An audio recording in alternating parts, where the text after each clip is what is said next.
welcome to Eklavya International for the chapter 3rd of Geography class 7th. हमने already composition of the atmosphere के 3 part clear कर लिए हैं, जिसमें हमने ऑलरेडी समझा कॉम्पोजिशन एयर का कैसे होता है, कैसे हमारा एटमॉस्फेयर का स्ट्रक्चर बना हुआ है, उस स्ट्रक्चर में हमें क्या क्या चीज़ें यूज़फुल हैं और किन चीज़ों से हमें बचाने के लिए एटमॉस्फेयर काम करता है. ठीक है, देन हम अब समझेंगे, हमने लास्ट जो क्लास ली थी उसमें स्टार्ट कर दिया था हमने कि वाटर और एयर का कॉम्बिनेशन कैसे होता है. ट्रांसपिरेशन पढ़ा हुआ था हमने, ठीक है, वाटर वेपर समझा था क्या था. तो अब इनसे आगे के पॉइंट समझते हैं, ईजिली समझेंगे वन बाय वन. जितनी चीज़ें हम नाम लेते हैं ना, प्रेसिपिटेशन हो रहा है, कंडेंसेशन हो रहा है, ये आप अपनी साइंस में भी पढ़ते हो, क्लियर. तो उन्हीं चीज़ों को हम ज्योग्राफी में भी पढ़ेंगे, क्योंकि हमारा एटमॉस्फेयर और हमारा जो बायोस्फेयर है ये थोड़ा बहुत रिलेट करता है एक दूसरे से. हाइड्रोस्फेयर, एटमॉस्फेयर, मतलब हम लोगों ने फर्स्ट चैप्टर में पढ़ा था एटमॉस्फेयर, लिथोस्फेयर, हाइड्रोस्फेयर, और इन तीनों रिलम्स को मैच कर देते हैं तो क्या बन जाता है, बायोस्फेयर. ये हमने पढ़ा था. तो अगर ये एक दूसरे से अटैच हो रहे हैं तभी तो हम फोर्थ बायोस्फेयर को यूज़ कर पा रहे हैं, तभी तो हम यहाँ पे आज लिविंग ऑर्गेनिज्म पॉइंटेड हैं. इसी चीज़ को अब क्लियर करेंगे कि जो ये एटमॉस्फेयर है और हाइड्रोस्फेयर है, ये दो स्फेयर एक साथ काम कैसे करते हैं. ओके, चलिए आ जाते हैं class 7 chapter 3 geography part 4 composition of the atmosphere. And I am trying out कि इस फोर्थ पार्ट में ही ये पूरा जो लास्ट चैप्टर के पॉइंट्स हैं इनको क्लियर कर दूं. देन हम नेक्स्ट वीडियो में नेक्स्ट चैप्टर स्टार्ट करेंगे. क्लियर.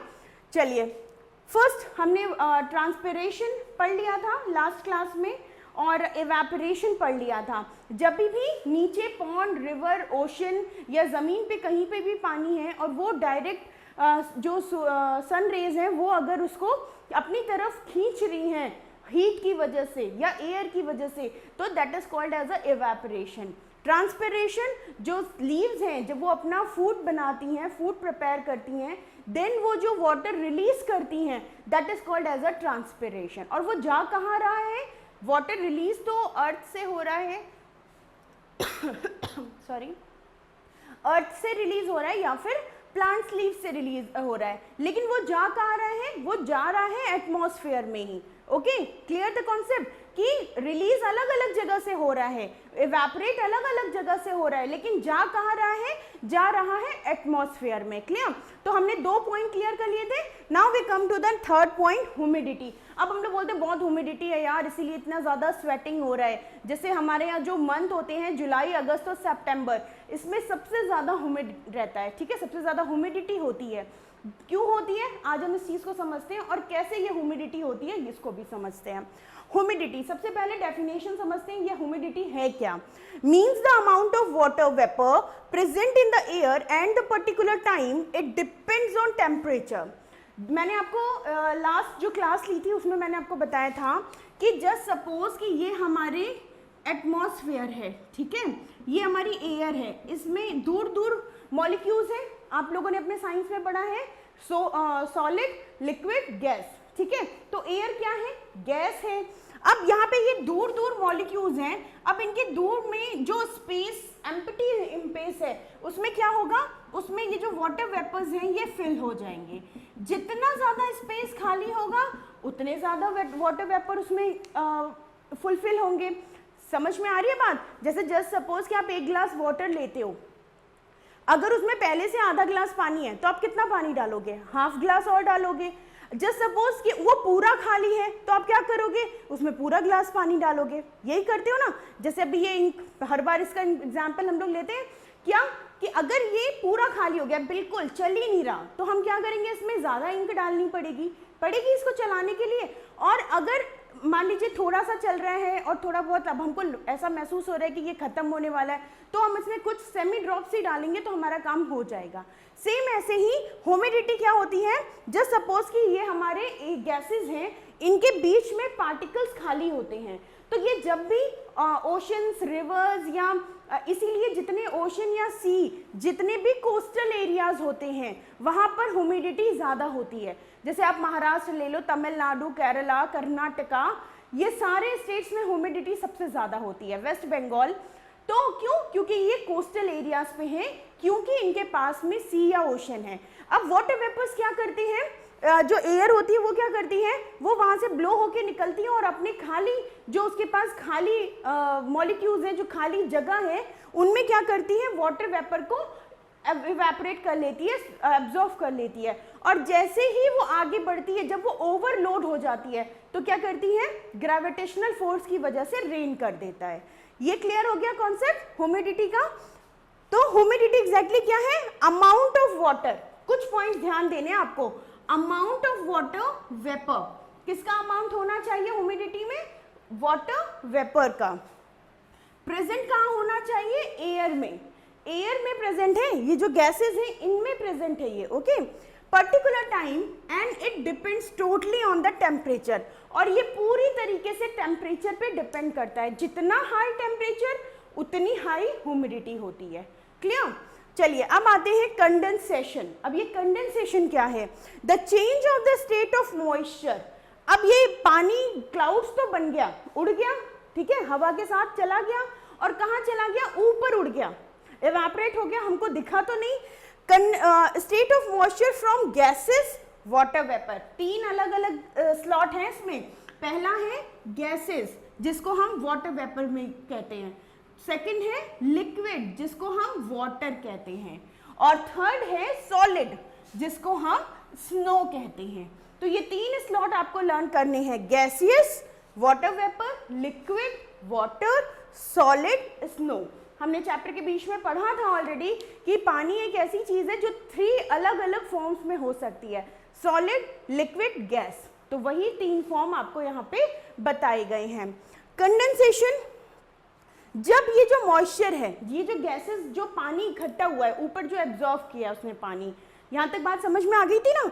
यहाँ पे जब उसने पानी को अपने ऊपर एब्जॉर्ब कर लिया, हवा के अंदर पानी, अब हवा के साथ साथ चल रहा है वो पानी, ठीक है।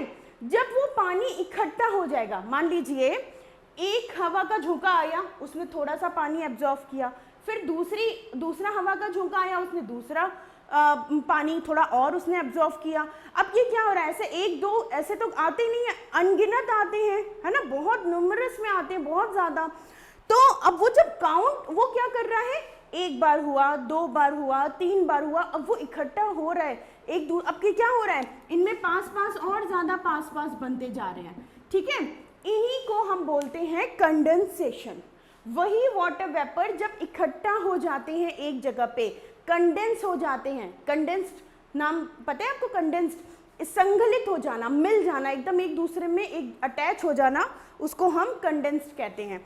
तो कंडेंसेशन मतलब जब यही वाले जो मॉलिक्यूल्स हैं ये एक साथ बिल्कुल मिल जाते हैं, तब हम उन्हें कहते हैं कि अब क्या हो गया है, अब कंडेंसेशन। कंडेंसेशन को आप याद रख सकते हो क्लाउड से। कंडेंसेशन का प्रोसेस की वजह से ही क्लाउड्स बनते हैं। क्या होता है, सारे वाटर वेपर एक साथ इकट्ठा हो जाते हैं, जिनको हम क्लाउड कहते हैं। ये वही वाटर वेपर हैं जो ह्यूमिडिटी की वजह से उड़ते हैं, इवेपोरेट होते हैं। क्लियर? चलिए नीचे आते हैं। प्रेसिपिटेशन, 3 प्रोसेस हैं। पहला पानी के साथ उड़ना, दूसरा इकट्ठा होना, और तीसरा है precipitation. The third one is after condensation, cloud बनने के बाद, after condensation has been taken place in the free air in the form of rain water, snow, sleet और hail। ये डिफरेंट पार्ट में हो जाते हैं। कैसे हो जाते हैं इसकी बात करते हैं अब हम लोग, कि ये डिफरेंट पार्ट्स में कैसे चले जाते हैं। इनको इरेज, ह्यूमिडिटी और कंडेंसेशन आपको क्लियर हो गया। अब बात करेंगे हम प्रेसिपिटेशन की। क्लियर? चलिए, प्रेसिपिटेशन आता है यहाँ पे। अब आपको बताया मैंने कि ये क्लाउड्स बन गए, ठीक है। यहाँ से हमारी जो एयर है वो ऊपर गई, इवेपोरेट हुई, ठीक है, और इवेपोरेट होने के बाद क्या बन गई, ये क्लाउड बन गई। ये क्या हो रहा है, इवेपोरेशन हो रहा है, ठीक है। कहाँ से हो रहा है, रिवर और सी से हो रहा है। क्लियर? अब ये क्लाउड बन गए, कंडेंसेशन हो गया। अब जब ओवरवेट हो जाएगा, जब क्लाउड के पास इतना ज़्यादा पानी आ जाएगा, मैंने अभी आपको एग्जांपल दिया था ग्लास ऑफ वाटर का, आप उसमें पूरा पानी खाली है तो आप पूरा ग्लास भरेंगे, अगर आप उसमें आधा ग्लास खाली पानी है तो आप उसमें आधा ग्लास पानी और डालेंगे। लेकिन अब ग्लास इतनी बड़ी है, ठीक है, और आप उसमें जग से पानी डालते जा रहे हो तो एक टाइम आएगा तो क्या होगा, वो जो ग्लास का पानी है वो ओवरफ्लो हो जाएगा, वो बाहर गिर जाएगा। इसी बाहर गिरने को, ये जो क्लाउड है ना, इसी से जब ये पानी वापस से नीचे आ जाता है, वापस से अर्थ में, रिवर में, ओशन पे, लैंड पे, पार्क में, कहीं पर भी जब ये वापस आ जाता है, इसी को हम कहते हैं प्रेसिपिटेशन। इसी को क्या बोलते हैं हम, प्रेसिपिटेशन। ऊपर जा रहा है इवेपोरेशन, क्लाउड बन गया कंडेंसेशन, क्लाउड बना तो क्या हुआ, कंडेंसेशन, और यही पानी जब वापस नीचे अर्थ पे आ रहा है, so it is called as a precipitation. अब प्रेसिपिटेशन वो बहुत तरीके से होता है, एक ही चीज नहीं होती है, कॉमन चीजें हैं जिसमें कि रेन वाटर, ठीक है, जो बारिश का पानी होता है, देन आता है आपका snow, then hail, then sleet, then और क्या होगा, ड्रिजल, ठीक है, देन क्लाउड सीडिंग, नेक्स्ट आता है फ्रीजिंग पॉइंट, और फ्रीजिंग रेन भी कहते हैं हम लोग इसे, फ्रीजिंग पॉइंट नहीं, आप यहाँ पे फ्रीजिंग रेन, ये चीजें हैं, ये सारे फॉर्म क्या है प्रेसिपिटेशन के। अब हम वन बाय वन इन सबको समझेंगे कि ये होते क्या है। प्रेसिपिटेशन क्लियर हो गया, फिर सी या ओशन से इवेपोरेट हुआ, क्लाउड बना जिसको कंडेंसेशन प्रोसेस बोलते हैं, और वो क्लाउड जब ओवरवेटेड हो गए, नीचे वापस आ गए, ग्रेविटी की वजह से हमारी अर्थ ने वापस उनको नीचे खींच लिया, देन उसको क्या बोलेंगे, प्रेसिपिटेशन। प्रेसिपिटेशन के टाइप्स क्या होते हैं, these all are the type of precipitation. Clear, so precipitation को यहाँ से इरेज करते हैं और अब इनके टाइप्स को पढ़ते हैं कि जो प्रेसिपिटेशन है इसका, इनके कितने टाइप्स होते हैं। चलिए, फर्स्ट है रेन वाटर। ये हम सबको पता है कि जब ड्रॉपलेट्स नीचे आती हैं, जब बूंदें नीचे गिरती हैं, पानी की बूंदें, देन हम उनको रेन वाटर कहते हैं। क्लियर, स्नो भी हमने देखा है, स्नो फ्लेक्स धीरे धीरे गिरते हैं, ठीक है, मूवीज में देखा है, ऐसे नहीं देखा होगा तो मूवी में तो डेफिनेटली देखा होगा कि स्नो फ्लेक्स जो है वो धीरे धीरे स्नो गिर रहे हैं, हल्के हल्के, ठीक है, और फिर वो धीरे धीरे घरों पे और सब जगह जम जाते हैं, है ना। जो लोग शिमला, स्विट्जरलैंड, जम्मू कश्मीर ऐसे जाते हैं, वो लोग इनके बॉल्स वगैरह बना के खेलते हैं, देखा है आपने ये। चलिए, तो दो चीज़ें क्लियर हो गई प्रेसिपिटेशन की, कि जब वो क्लाउड्स नीचे पानी भेजते हैं तो वो अलग अलग फॉर्म में भेजते हैं, और एटमॉस्फेयर के अकॉर्डिंग, टेम्परेचर के अकॉर्डिंग उनका जो फॉर्म है वो चेंज हो जाता है। क्यों, क्योंकि हमारा जो वाटर है वो 3 अलग अलग फॉर्म्स को मेंटेन कर सकता है, सॉलिड, लिक्विड या फिर गैस को। रेन वाटर, स्नो, हेल, जब आपने देखे ओले, हिंदी में बोलते हैं ओले पड़ना, जब सॉलिड फॉर्म में जो आइस होती है, आइस क्यूब्स की तरह सॉलिड फॉर्म में जब आइस होती है और जब वो नीचे गिरती है क्लाउड से, तब हम उसे हेल कहते हैं। Okay, next is the slit. जब रेन वाटर और जो आइस है, जब वो एक साथ गिरती है, मतलब थोड़ा थोड़ा पानी की बूंदें भी गिर रही है और कहीं कहीं पे आइस भी गिर रही है, then we called it as a sleet. Clear, next आता है ड्रिजल।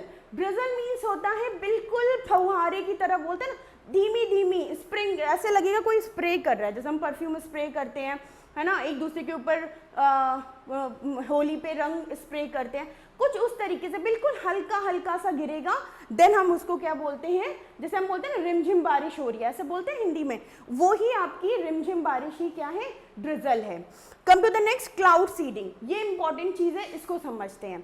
देखिए क्या होता है, जस्ट सपोज कि ये हमारे क्लाउड्स हैं, ठीक है, ये क्लाउड्स हैं। अब क्लाउड्स क्या करते हैं, ये एयर के साथ मूव करते हैं, हवा में ही तो होते हैं। तो हवा जैसे चलती है, आप लोगों ने कई बार नोटिस किया होगा, जब बारिश ऐसे लगता है बहुत तेज बारिश आएगी, खूब काले काले बादल आ जाते हैं, लेकिन हवा और आंधी तेज चल रही होती है तो वो बादल उड़ जाते हैं, बारिश नहीं होती है। ठीक है, फील होता है कि बहुत तेज बारिश होने वाली है, बट बारिश होती नहीं है। वो क्यों होता है, अब हम उसका रिलेट करेंगे क्लाउड सीडिंग से।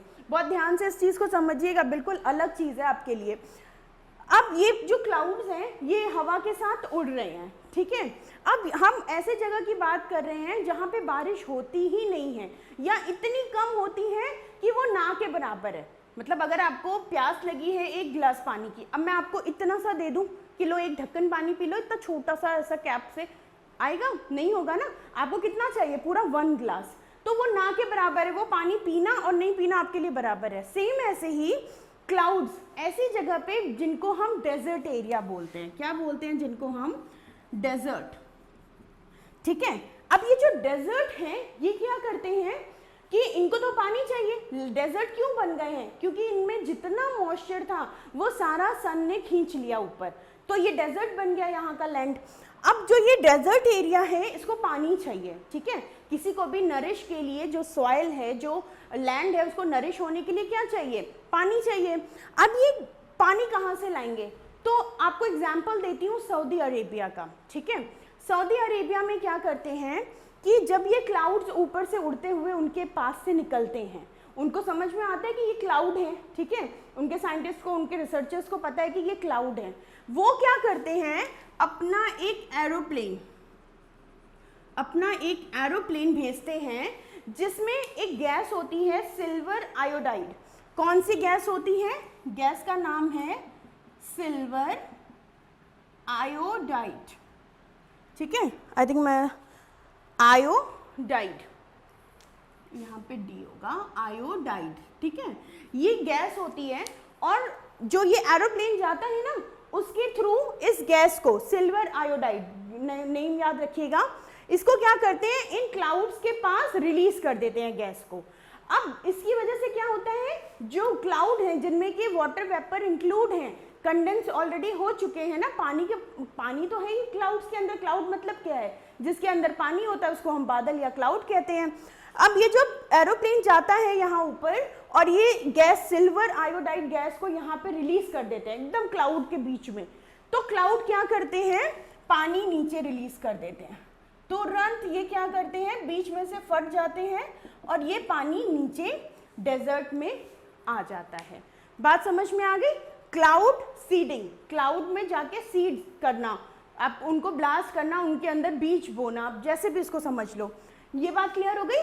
एरोप्लेन से क्या करते हैं, क्लाउड्स के बीच में जाते हैं, ब्लास्ट करते हैं, या फिर सिल्वर आयोडाइड जो गैस है उसको वहां रिलीज करते हैं और जो क्लाउड्स हैं वो बीच में से फट जाते हैं और पानी बरस जाता है और डेजर्ट एरिया को थोड़ा बहुत पानी एक्स्ट्रा मिल जाता है, जो शायद नेचर उसको नहीं देना चाहती है, और फिर भी हम अपने रिसर्च से, अपनी टेक्नोलॉजी से उसको ले लेते हैं। चलिए ये बात क्लियर हो गई। नेक्स्ट आते हैं हम फ्रीजिंग रेन पे। अब ये फ्रीजिंग रेन क्या होती है, फ्रीजिंग रेन के 3 पॉस्चर हैं। जैसे यहाँ पे क्लाउड है, ठीक है, और यहाँ से रेनिंग हो रही है, तो यहाँ जस्ट सपोज कि जो क्लाउड है वो फ्रीज है, ठीक है। कैसे हैं, ठंडे हैं, पानी क्लाउड जो है वो कैसे हैं, ठंडे हैं। लेकिन यहाँ पे बीच में गर्म हवा चल रही है, यहाँ पे कैसी चल रही है, वार्म एयर चल रही है। तो यहाँ पर जब वो जो पानी है, जो ठंडा क्लाउड से जो ऊपर से पानी आ रहा है, वो यहाँ आके कैसा हो जाएगा, वार्म हो जाएगा, गर्म हवा के बीच में कैसा हो जाएगा, वार्म हो जाएगा। बट वो वापस जब वो लैंड पे आएगा, तो वो क्या बन जाएगा, जैसे सपोज यहाँ पे ये पेड़ है, ठीक है। अब ये वार्म वाटर यहाँ गिर रहा है और नीचे का टेम्परेचर बहुत कम है, जैसे सपोज कि ये नॉर्थ पोल के पास की जगह है, ठीक है। तो यहाँ पे क्या होगा, जब वो इस पेड़ पे गिरेगा तो क्या होगा, ये ऑब्जेक्ट है, इसको आप लोग क्या बोलते हो, इस पेड़ को ऑब्जेक्ट बोलते हो। गाड़ी हो गया, कोई सामान हो गया, किसी का घर हो गया, ठीक है, जो पोल्स लगे होते हैं वो हो गए, कुछ भी, तो उनको क्या बोलते हो आप, ऑब्जेक्ट। उस पे ये आके क्या हो जाता है, फ्रीज हो जाता है, इसलिए हम इसको क्या बोलते हैं, फ्रीजिंग रेन। मतलब ऊपर से तो ये रेन की तरह बरस रहा है, लेकिन जब वो नीचे आया तो यहाँ का टेम्परेचर बहुत कम था नीचे का, इस वजह से ये जम गया, इसलिए हम इसको क्या बोलते हैं, freezing rain. I hope these all things are clear, है ना। अब हम बात करते हैं टाइप्स ऑफ रेनफॉल की, क्योंकि हम एटमॉस्फेयर और हाइड्रोस्फेयर दोनों को ऐड कर रहे हैं, तो अब हमें पता चल गया कि प्रेसिपिटेशन कितने तरीके के होते हैं। प्रेसिपिटेशन तो कितने तरीके के होते हैं पता चल गया, बट रेनफॉल समझने की चीज़ है। रेनफॉल 3 टाइप्स, पहले हम लोग ऐसे लिख लेते हैं, आपको तीनों एक साथ समझेंगे तो इजी रहेगा, ठीक है। थर्ड, फर्स्ट है कन्वेक्शनल रेनफॉल, ठीक है। नेक्स्ट है हमारा ओरोग्राफिक रेनफॉल। नेक्स्ट है हमारा ओरोग्राफिक रेनफॉल हो गया, और नेक्स्ट आता है हमारा साइक्लोनिक रेनफॉल, ठीक है। अब तीनों को अलग अलग समझते हैं, कन्वेक्शनल, ओरोग्राफिक, साइक्लोनिक। अगर हम सिंपल वर्ड में मैं आपको बात बताऊं, कन्वेक्शनल रेनफॉल जो मेरे और आपके यहाँ होता है, हमेशा रेनफॉल जो होता है ना बारिश के टाइम पे, मॉनसून के टाइम पे, उसको हम कन्वेक्शनल रेनफॉल कहते हैं। ओरोग्राफिक रेनफॉल, ओरोग्राफिक मीन्स होता है रिलेट टू माउंटेन। ओरोग्राफ का मीनिंग ही ये है रिलेट टू माउंटेन, पहाड़ों से संबंधित। तो ये वो रेनफॉल है जो पहाड़ी एरिया में होता है, ठीक है, जो माउंटेन्स में के पास होता है या माउंटेन्स की वजह से होता है। नेक्स्ट आता है साइक्लोनिक रेनफॉल। आप सबको साइक्लोन पता है, हम लोगों ने पढ़ा हुआ है लास्ट क्लासेस में। साइक्लोन मतलब बिल्कुल ऐसे घूमती हुई सी हवा आती है, बवंडर हिंदी में बोलते हैं। तो साइक्लोनिक रेनफॉल जब क्लाउड्स उस बवंडर में फंस जाते हैं, ठीक है, तब जो हवा, जो बारिश होती है उसको हम साइक्लोनिक रेनफॉल कहते हैं। अब इनको थोड़ा सा डिटेल में पढ़ते हैं। कन्वेक्शनल रेनफॉल कौन से रेनफॉल होंगे? It is heavy but highly localized. It is heavy but highly localized. Localized मतलब लोकल जगह पे। अब आपने सुना है कि जैसे आसाम, जो हमारी 7 सिस्टर्स हैं, हम सबने लर्न किए थे अपनी 7 सिस्टर्स को, तो जो 7 सिस्टर्स है वहाँ बिल्कुल बारिश होती रहती है हमेशा, है ना। मणिपुर, नागालैंड, मिजोरम, सिक्किम, ठीक है, अरुणाचल प्रदेश, आसाम, ये कैसा एरिया है, यहाँ पे हमेशा बारिश होती रहती है। या हम अपने कुछ जो भी जहाँ पे रेगुलर बारिश होती रहती है वो पूरा हाईली लोकलाइज्ड है, वो बारिश उस एरिया से बाहर नहीं आती। वो जो क्लाउड्स हैं वो इस एरिया से बाहर नहीं आते, वो वहीं पे इवेपोरेशन होता है, वहीं कंडेंसेशन होता है, फिर वहीं प्रेसिपिटेशन होता है। तीनों चीज़ें उसी लोकल एरिया में होती हैं जो ये प्रोसेस है, तो हम इसे कन्वेक्शनल रेनफॉल कहते हैं। ओके, नेक्स्ट आते हैं ओरोग्राफिक रेनफॉल। ओरोग्राफिक रेनफॉल मैंने आपको बताया relate to mountain. Just suppose कि ये माउंटेन है और यहाँ से क्लाउड्स जा रहे हैं, ठीक है, और ये क्या हुए, ये माउंटेन से टकरा गए, तो यहाँ पे इस एरिया में जो बारिश होगी उसको हम बोलते हैं ओरोग्राफिक रेनफॉल या फिर रिलीफ रेनफॉल। दो नाम है इसके, ओरोग्राफिक रेनफॉल या फिर रिलीफ रेनफॉल। नेक्स्ट आते हैं साइक्लोनिक रेनफॉल। मैंने आपको बता दिया था साइक्लोनिक रेनफॉल क्या है, इनको फ्रंटल भी बोलते हैं। साइक्लोनिक रेनफॉल या फिर frontal rainfall. Okay, frontal rainfall. तो ये जब एक तरफ से वार्म एयर, जस्ट सपोज यहाँ से कैसी एयर आ रही है, वार्म एयर आ रही है, और यहाँ से कैसी एयर आ रही है, कोल्ड एयर आ रही है, ठीक है। अब ये जो वार्म एयर और कोल्ड एयर आपस में जब टकराएंगी तो क्या होगा, वार्म एयर में बहुत ज़्यादा जो मॉलिक्यूल्स हैं, गैसेज हैं, वो दूर दूर हैं। कोल्ड में क्या होगा, कोल्ड मतलब कोल्ड कैसे हो जाएगा, वो कोल्ड होगा, विदाउट वाटर तो होगा नहीं, तो वाटर जब उसके अंदर इंक्लूड है तो वो कोल्ड हो जा रहा है, तो उसके अंदर जगह ही नहीं है कि वो एक दूसरे को मर्ज करे। अब क्या होगा, कोल्ड वाले ने बोला भाई मेरे पास जगह नहीं है, मैं नहीं तुम्हारे साथ ऐसे मर्ज हो सकता। अब वार्म वाला बोल रहा है नहीं यार, मेरे को तो इसी जो डायरेक्शन है उसी में जाना है। एयर थोड़ी अपना डायरेक्शन चेंज करेगी, एयर एक इधर से आ रही है, एक इधर से आ रही है, ये बोल रहा है मेरे पास जगह नहीं है, मैं मर्ज। अगर मान लीजिए जस्ट सपोज कि दोनों वार्म एयर होती तो क्या होता, दोनों एक दूसरे में मर्ज हो जाते, क्योंकि जो दोनों के जो खाली मॉलिक्यूल्स है वो एक दूसरे में मर्ज हो जाते, जो खाली जगह है वो एक दूसरे को भर देते। लेकिन इसने बोला कि नहीं, मैं तो कोल्ड एयर हूँ, मेरे पास तो जगह ही नहीं है। ये बोल रहा है नहीं नहीं, मैं तो वार्म एयर हूँ और मुझे इसी रास्ते से जाना है। तो क्या होगा, वार्म और कोल्ड एयर आपस में आप कहोगे कि लड़ गए। अब वो लड़ने की वजह से क्या हुआ, ये यहीं पे गोल गोल गोल गोल घूम रहे हैं, जिसकी वजह से जो रेनफॉल होता है उसको हम साइक्लोनिक रेनफॉल या फ्रंटल रेनफॉल कहते हैं। क्लियर?